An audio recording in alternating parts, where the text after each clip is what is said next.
또도는 여러분의 고견을 떴습니다. 오늘 떠평은요, 우상의 필명을 가지시는 분인데요. 소의 생각 이런 얘기죠. 우상. 60항쟁 회상하면서 우상이란 이름을 줬대네요. 일단 그대로 읽어드리겠습니다. 당신이면 불복하겠나? 김문수 후보 사실상 우리의 대통령이다. 모집단이 훨씬 많은 당일 투표에서 15.04%를 이긴 김문수 후보가 사전투표에서 당일 투표 승리의 2배가 넘는 37.25%를 져 선거 형식상 대통령 선거에서 떨어졌다. 사전투표에서도 절대로 지지 않았다는 사실을 김문수는 잘 알고 통안의 내심을 삼키고 있다. 왜 자신이 투표에 이기고 개표에 졌는지를 훤히 꿰고 있다. 김문수 후보는 이미 대통령이 되면 문제의 사전선거를 폐지하겠다고 공약으로 내걸었다. 이럼에도 김문수는 선거 부정에 왜 침묵하고 있는 것일까? 선거에 이기고 개표에 뒤바뀐 진실에 직면한 심정을 헤아려 보았는가? 절치부심일 것입니다. 지금 여러 인사들이 부정선거에 침묵하는 김문수 후보에 대해 거친 비난을 쏟아내고 있다. 어떤 이는 인격까지 매도, 험담을 뱉어낸다. 이래도 김문수는 왜 침묵할까? 나는 때를 기다리며 끓는 속을 부여잡고 있다고 본다. 국힘은 이번 대선에서 한독수로 후보를 심야에 바꿔치기 하는 전대미문의 야만을 감행한 정당이다. 이후 선거 자금이나 인적 자원을 사실상 끊다시피 해 자원봉사자들로 선거를 이끌었다. 음료수, 다과, 간식 등 모두를 자원봉사로 충당했다. 견디다 못해 1% 금리를 붙여 8월에 상환하는 펀드를 모집했다. 이것으로 간신히 선거운동을 이끌었다. 당이 비협조로 나와 선거 현수막은 이재명의 절반도 내걸지 못했다. 김문수는 숱한 부정선거 증거 앞에 침묵하는 이유가 있다. 정확한 액수를 모르나 김문수가 모집한 펀드는 상환해야 하는 절박한 부채다. 김문수 후보는 후보 등록을 할 때 선거 결과에 승복한다는 서약서를 강요해 제출했고, 이 서약을 어길 경우 선거운동 자금을 전액 보존받을 수 없다는 내용도 포함되어 있다고 한다. 어쨌든 김문수는 선관위와 당으로부터 대선 승복을 강요당하며 선거 자금 마련 목적의 펀드 상환 문제로 깊은 고민에 빠져 있을 것으로 짐작해본다. 선거 자금 국고 지원에 대해 해당 선거 승복을 전제로 한다면 이것 자체가 독재적 발상이다. 김문수 캠프는 선거 비용을 청산해 선관위에 신고하면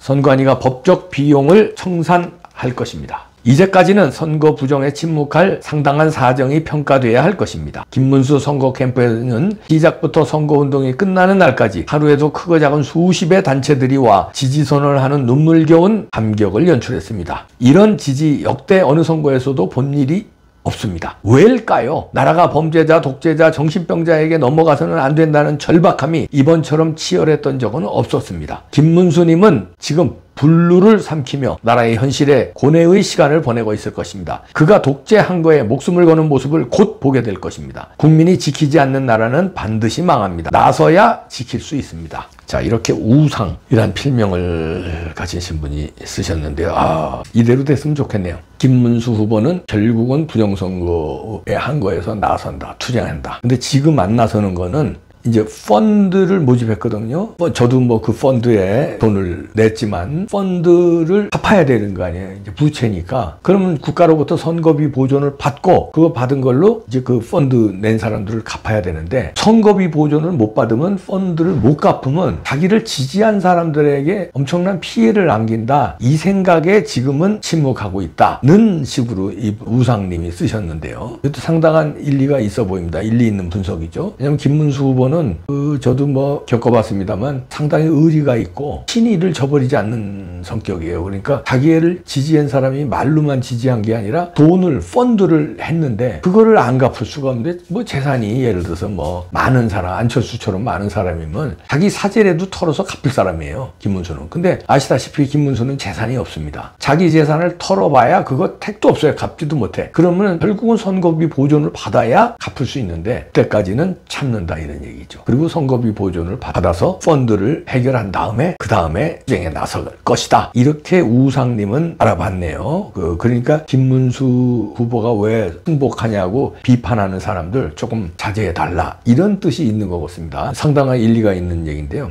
충분히 그럴 개연성이 있습니다. 근데 이제 그것도 중요하지만요. 저는 펀드를 낸 사람들한테, 저도 물론 작은 돈 아닙니다. 저도 꽤 큰 돈을 냈는데 펀드라는 건 돌려받는 거예요. 그냥 후원금하고 달라요. 그래서 이제 10,000원, 5,000원 하던 사람도 펀드기 때문에 좀 많이 했을 거예요. 몇십만 원, 심지어는 몇백만 원 오히려 했을 겁니다. 돌려받는 거기 때문에. 그렇지만 만약에 그분들이 부정선거와 김문수 후보가 싸운다. 그래서 펀드를 못 받는다 하면은 저는 깨끗하게 펀드를 못 받아도 좋은 테니 부정선거와 싸워달라. 그렇게 국민들은 얘기할 것 같아요. 제 심정은 그렇습니다. 제가 그래도 제 형편에는 꽤 큰 돈을 냈는데 난 그거 못 받아도 좋다. 승복하지 말고 부정선거와 싸워야 된다. 왜냐면요, 이봉규 같은 사람 부정선거 싸워봐야 큰 힘이 못 됩니다. 근데 후보는요, 당사자기 때문에 후보가 선거 무효 소송을 할 수 있어요. 우리는 그렇게 해봐야 별 효력이 없어요. 근데 후보가 선거 무효 소송을 하면은 이거는 상당한 효력이 있습니다. 그래서 이제 이 우상님의 의견도 상당히 설득력이 있고 그렇지만 훌륭한 의견이지만 요거를 한 발 넘어선 것도 국민들은 감수할 것이다. 그 저는 조심스럽게 예측합니다. 펀드 안 갚아도 좋으니 정선거와 싸워달라 하는 투자자들, 펀드 낸 사람들이 훨씬 많을 거예요. 그리고 만약에 그거를 내 돈 갚어! 내 펀드 왜 안 갚어? 난 돈 아까워서 안 돼! 하는 사람들은요, 다른 분들이 아마 후원해서 그거 갚아줄걸요. 부정선거와 전면에 나서 김문수 후보가 싸운다면, 예를 들어서 저 같은 사람이 나 펀드 안 갚아도 좋으니까 부정선거 싸우세요. 그럼 안 갚아도 된다고 우린 하는 분들이 많을 거예요. 근데 내 돈은 갚아라 하는 사람들은 김문수 후보는 돈이 없어요. 청렴한 분이니까. 그럼 국힘당에서 갚아줘야 되는데 그놈들이 만약에 안 갚아준다 그러면은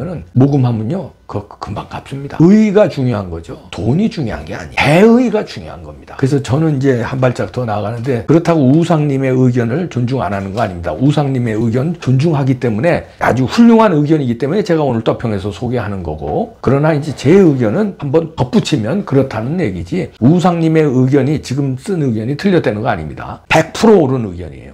거기에 저 같은 의견도 있다는 걸 숟가락 하나 더 얹은다, 이렇게 봐주시면 되겠습니다. 어떻든 우상님의 의견대로라도 되면 좋겠습니다. 그러니까 선거비 보존 받고, 근데 너무 늦으면 안 되는데, 그리고 김문수 후보가 정선과의 싸움에 전면에 나서면, 그러니까 자기 지지자들 돈 다 갚은 다음에 본격적으로 나선다. 지금은 그 절치부심의 순간을 위해서 지금 감내하고 있다, 참고 있다, 이런 얘기죠. 얼마나 그 김문수 후보의 성격이 이 참기가 굉장히 어려울 겁니다. 그럼에도 불구하고 자자들을 위해서, 국민들을 위해서 일부 참고 그 다음에 해결된 다음에 독재에 항거하는, 목숨을 거는 모습을 곧 보게 될 거다. 마지막에 우상님의 문장처럼 곧 보게 됐으면 좋겠습니다. 김문수 선생이라고 요즘에 붙이더라고요. 이제 더 이상 후보가 아니니까, 그렇다고 대표도 아니고 그러니까 마땅한 호칭이 없으니까 선생을 붙이는데 저는 그것도 아주 좋다고 봅니다.